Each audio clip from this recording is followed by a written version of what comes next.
Hey, what's up, y'all? Happy Tuesday. Today is March 25th, 2025. And today is my mother, rest in peace, her heavenly birthday. And so I want to do this video to talk to people out there who may have lost a parent and hopefully share my experiences. And hopefully, through my experiences, you find peace and comfort. It's been a long time for me since the loss of my mom. I lost my mom back in 1997. So that was about 28 years ago. Lost her at 13, which was very, very traumatic for me. Being able to find my mother deceased was something that I didn't, even remotely imagine that it would happen. But over the subsequent years, I've learned to really kind of dig deep and to try to really remember the things that my mom said. The things that my mom was about and things that she cared about. My mom was from San Francisco. Well, not originally, originally from down south. So really from Louisiana, but being able to go back to those roots was very, very important for me to be able to kind of look at, just what her upbringing was and so forth. So for me, that time was a very, very challenging time. My whole life was uprooted from that time. So after my mom passed, I did a couple of move arounds with relatives before I ended up going to Southern California to live with my father, who at that point I didn't know. And so growing up, for me, all I knew was my mom. So me and my mom was extremely close. Me and my mom, my older sister, we all was able to, kind of build a family, together in East Oakland. And those memories is things that I'll never forget. One of the things my mom said, two things that I remember. The first thing that my mom said was, a closed mouth doesn't get fed. My mom will always look at, just me as a child growing up, my temperament, and really was like, a closed mouth doesn't get fed. 'Cause I was just super shy to ever ask for things. Me and my moms are the same sign. So that's against our nature as Aries. And the second thing that my mom said is, I never forget this conversation. So back in elementary school, I used to get teased because my mom did drugs. My mom was an addict. She had an addiction, and people in my neighborhood knew. And so people used to tease me about that. And so I remember having a kind of a intervention with my mom and my sister. And I remember saying, telling her about the kids teasing me and so forth, and being in tears. And one of the things that my mom said is that because our birthdays are so close to one another, is that I was her birthday gift, and that really, really made me cry at that point. And even to this day, it makes me super emotional because our birthdays are so close. My mom wanted to let me know that I was her gift. And so after she passed, there are certain things that I just held on to for a long time. But these are some things that I feel might be able to be helpful. And if they are, let me know in the comments. And, if you like this video, like it. The first thing is just remembering, traditions, remembering good memories. My mom, we didn't have a lot of money, but one of the things my mom, did was try to scrape up enough money. I remember one trip that we took with the Oakland Parks and Recs to Disneyland. We had to go to a Royal Park like at midnight, something crazy. And my mom, all she had was like $25. And so she gave me that $25 to be able to go to Disneyland, which is not a lot of money. You know what I mean? That lasted about 2 hours.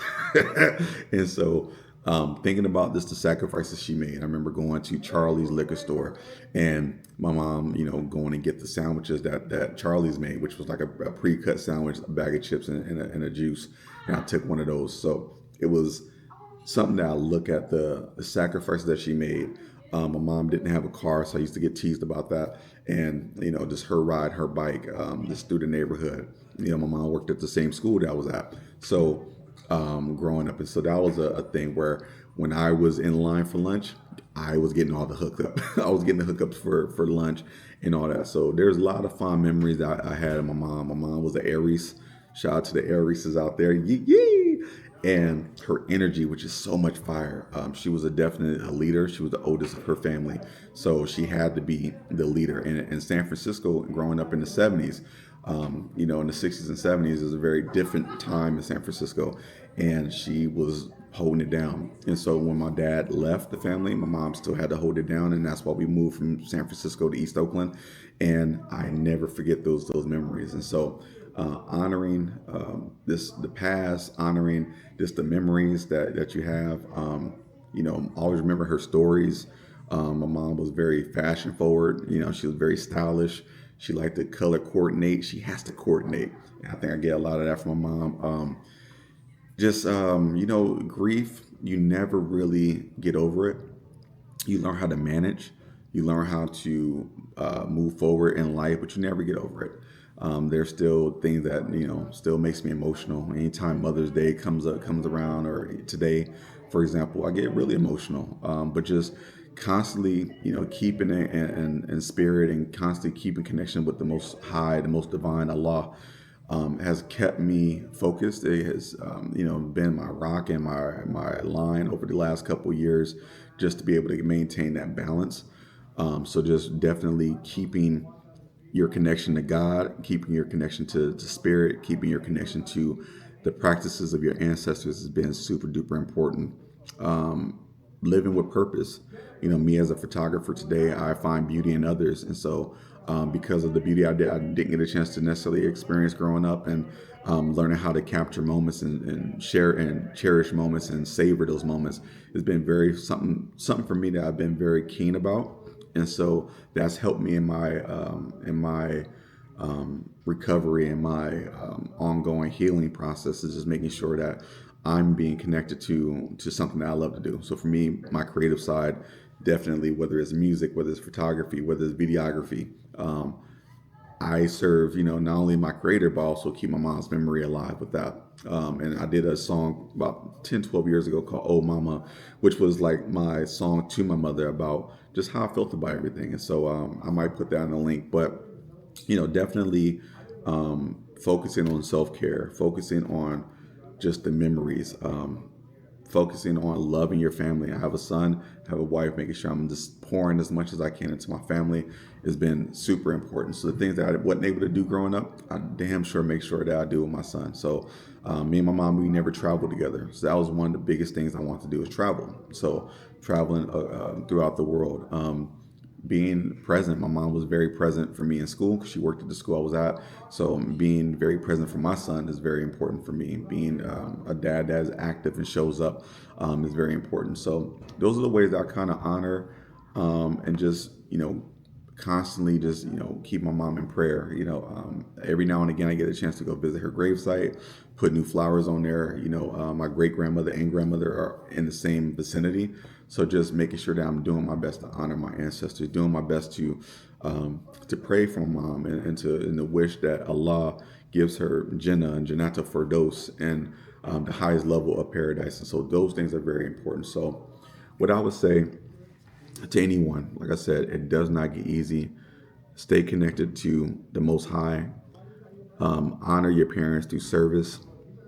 Always stay reflective about the good times and the memories, and don't be afraid to cry, man. Don't be afraid to let that emotion out. You can't keep that bottled in. You can't keep that trapped inside of you. Allow that emotion to come out, because it's healthy. It's healthy to cry, and it's healthy to shed that emotion, and to be able to admit that you are at a weak point. And like I said, it never gets easy. It never gets easy. You learn how to move forward. You learn how to cope. But hopefully you find healthy ways to cope. Whether it's going out and getting the sun rays and the sunshine in your face, or just going to the beach, or going to the park, or just doing acts of service. These are all things that can help just keep your spirit alive until you meet your creator and meet your parents again. And so I just wanted to say that, like I said, this is out of a place of love, out of someone who's constantly going through the grief process, going through the healing process. And for me, like I said, just staying connected, staying in gratitude, staying in love, is definitely help. And not every day is going to be great. There's days that absolutely suck, but you're trying to have more great days than the ones that are not great. So as I said before, if this video resonates with you, if this resonates with your spirit, let me know. Let me know in the comments. Let's have a dialogue, because I want to be able to offer some of the things that have worked for me to the world. So I love y'all. Thank you so much. This is Amir, the photographer, and I just wanted to share this. Rest in peace, moms.